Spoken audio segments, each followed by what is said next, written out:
안녕하세요, 어르신 여러분. 저는 오늘 여러분과 함께 아주 중요한 이야기를 나누고 싶어서 찾아왔습니다. 인생을 오래 사신 분들이라면 다들 공감하실 텐데요. 사람 만나는 일이 참 어렵기도 하고 또 참 중요하기도 합니다. 좋은 사람 만나면 하루하루가 즐겁고 마음이 따뜻해지지만 잘못된 사람을 가까이 두면 오히려 마음만 상하고 건강에도 안 좋죠. 특히 나이가 들수록 시간이 얼마나 소중한지 더 잘 아시잖아요? 그래서 오늘은 우리가 피해야 할 사람들, 멀리하는 게 좋은 친구, 유형들에 대해 솔직하고 편안하게 이야기해 보려고 합니다. 젊을 때야 이런저런 사람들과 부대끼며 살아도 괜찮았지만 이제는 정말 나에게 도움이 되고 마음이 편한 사람들과만 시간을 보내고 싶으시죠? 맞습니다. 그게 현명한 선택이에요. 이장 피해야 할 친구 유형 TOPO 마이너스. 왜 조심해야 하는지 그럼 본격적으로 어떤 사람들을 조심해야 하는지 하나씩 살펴보겠습니다. 오랜 경험으로 보신 분들이라면 아, 저런 사람 나도 있었지 하며 고개를 끄덕이실 거예요. 첫 번째, 약속을 지키지 않는 사람. 가장 기본적인 것부터 말씀드릴게요. 약속을 자주 어기거나 시간을 지키지 않는 사람들 말입니다. 오늘 만나자 해놓고 갑자기 다른 일이 생겼다 하거나 오후 2시에 만나자 해놓고 3시가 되어서야 나타나는 사람들 있으시죠?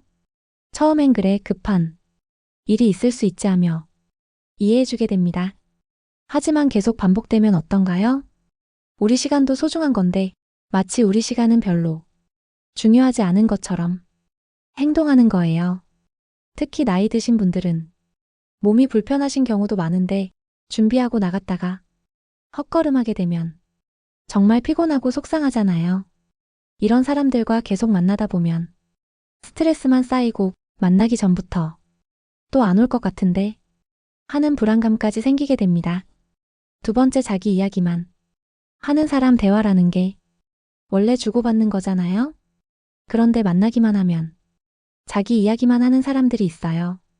나는 말이야, 내가 어떻게 했는데 하며 이 시간 내내 자기 자랑이나 자기 푸념만 늘어놓는 거예요. 우리가 뭔가 말하려고 하면 그건 그렇고 내가 또 어떤 일이 있었는데 하면서 또 자기 이야기로 돌아가 버리죠. 이런 사람들과 만나고 나면 어떤 기분이세요? 마치 내가 벽하고 대화한 것 같고 내 이야기는 전혀 들어주지 않으니까 섭섭하고 답답하죠. 좋은 친구라면 요즘 어떻게 지내세요? 네, 몸은 좀 어때요? 하며 서로를 챙겨주는 게 정상이에요. 자기 이야기만 하는 사람은 진짜 친구가 아니라 그냥 자기 이야기 들어줄 사람을 찾는 거예요. 세 번째, 항상 부정적인 말만 하는 사람. 이런 분들 꼭 있으세요. 만나기만 하면 요즘 세상이 다 글렀어. 아이들도 효도 안 하고 물가는 오르고 연금은 적고 하며 불평불만만 쏟아내는 사람들 말이에요. 물론 나이가 들면 몸도 불편하고 세상 돌아가는 것도 마음에 안 드는 일이 많죠. 그런 이야기를 가끔 하는 건 당연해요. 하지만 매번 만날 때마다 부정적인 이야기만 계속하면 어떨까요? 처음엔 그래, 그런 일도 있지 하며 들어주게 되지만 계속 들으면 우리 마음도 우울해지고 무거워져요. 만나기 전에는 기분이 좋았는데 만나고 나면 괜히 기분이 안 좋아지는 거죠. 특히 우리 나이에는 건강이 가장 중요한데 스트레스 받고 우울해지면 몸에도 안 좋아요. 긍정적이고 밝은 에너지를 주는 사람들과 함께 있어야 우리도 건강하게 살 수 있어요. 네 번째, 다른 사람. 흉보는 것을 좋아하는 사람. 저 사람 말이야, 그 집 며느리가 어떻게 하는지 알아? 하며 항상 남의 험담만 하는 사람들도 조심해야 해요. 처음에는 재미있게 들을 수도 있어요. 동네 소식이나 지인들 이야기를 듣는 것도 나름 흥미롭죠. 하지만 생각해보세요. 이 사람이 다른 사람 이야기를 이렇게 하고 다닌다면 우리 이야기도 다른 곳에서 똑같이 하고 다닐 거예요. 어씨가 어디서 뭐 했더라, B씨 집안에 무슨 일이 있더라 하는 식으로 말이에요. 이런 사람들과 가까이 지내면 나도 모르게 험담하는 습관이 생길 수도 있고 무엇보다 주변 사람들이 저 사람과는 조심해서 말해야겠다 하며 멀리하게 될 수도 있어요. 나이가 들수록 평판이 더 중요해지잖아요? 험담꾼과 어울린다고 소문나면 좋을 게 없어요. 5번째 도움만 받으려고 하는 사람. 마지막으로 가장 조심해야 할 사람들이에요. 자기가 필요할 때만 연락하고 도움만 받으려고 하는 사람들 말입니다. 병원에 좀 같이 가주세요. 은행 업무 좀 도와주세요. 손자 봐주실 수 있어요? 하며 도움이 필요할 때만 연락하는 거예요. 그러면서 정작 우리가 어려울 때는 요즘 바빠서, 몸이 안 좋아서 하며 피하죠. 친구 관계는 서로 주고받는 거잖아요? 한쪽만 계속 주기만 하면 그게 무슨 친구예요?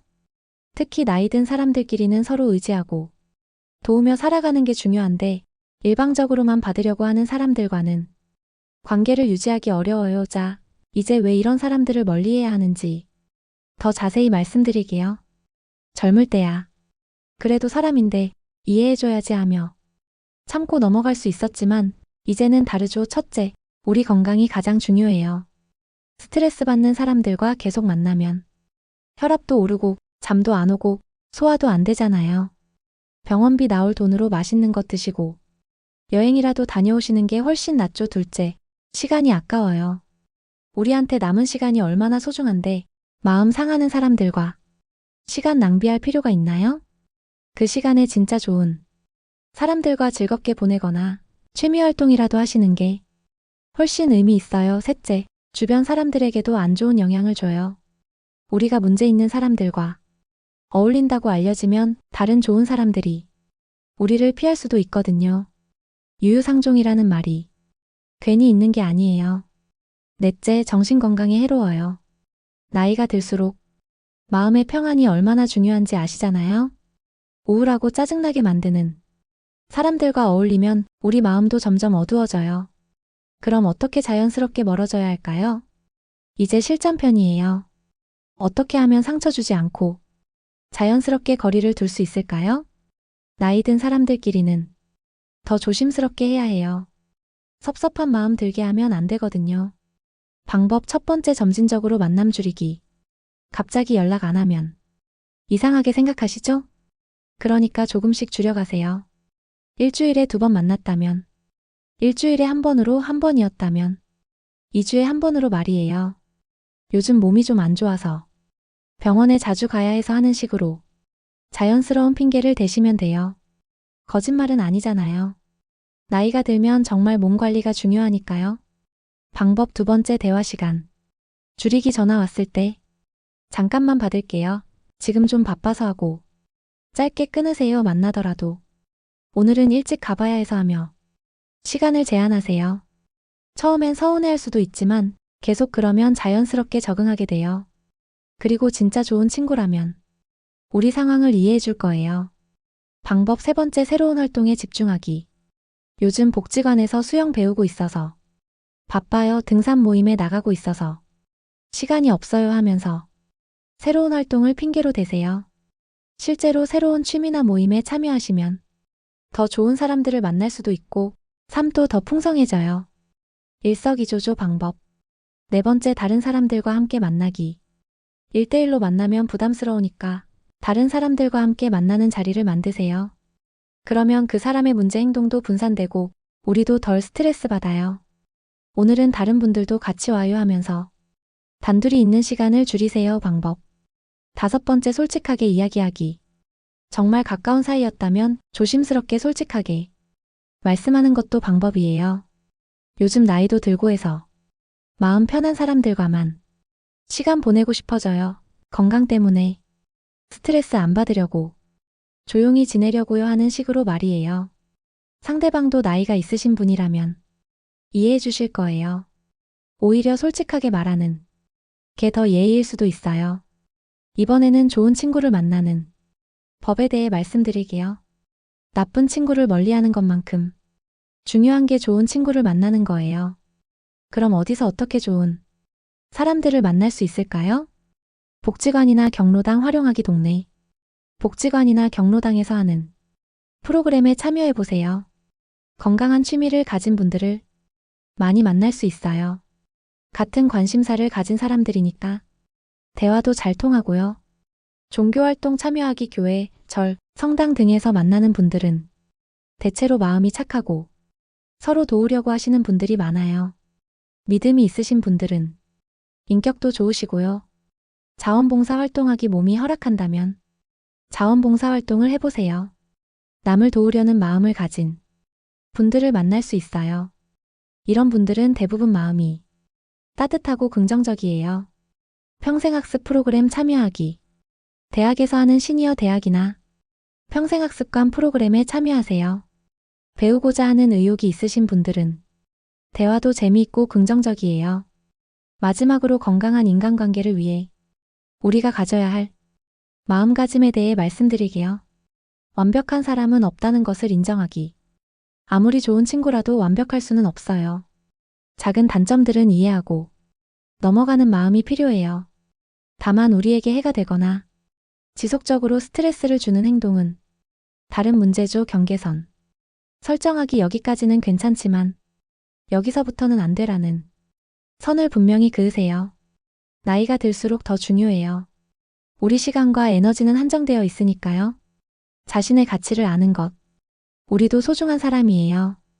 다른 사람을 배려하는 것도 좋지만 자신을 희생하면서까지 인간관계를 유지할 필요는 없어요. 질적인 관계 추구하기. 양보다는 질이에요. 많은 사람들과 얕게 만나는 것보다 진정으로 마음이 통하는 몇 명과 깊게 사귀는 게 훨씬 의미 있어요. 마지막으로 여러분, 오늘 긴 이야기 끝까지 들어주셔서 정말 감사합니다. 인생의 선배이신 여러분들께서는 이미 많은 경험을 통해 사람의 중요성을 잘 알고 계실 거예요. 좋은 사람들과 함께하는 시간이 얼마나 소중하고 행복한지도 말이에요. 나이가 들수록 건강도 중요하지만 마음의 평안이 더 중요해져요. 스트레스 주는 사람들과 억지로 시간 보내지 마시고 정말 마음 편하고 즐거운 사람들과 남은 시간을 아름답게 보내세요. 오늘 말씀드린 내용들을 참고해서 혹시 주변에 여러분을 힘들게 하는 사람이 있다면 조금씩 거리를 두어 보세요. 그리고 새롭고 좋은 인연들도 만들어 가시고요.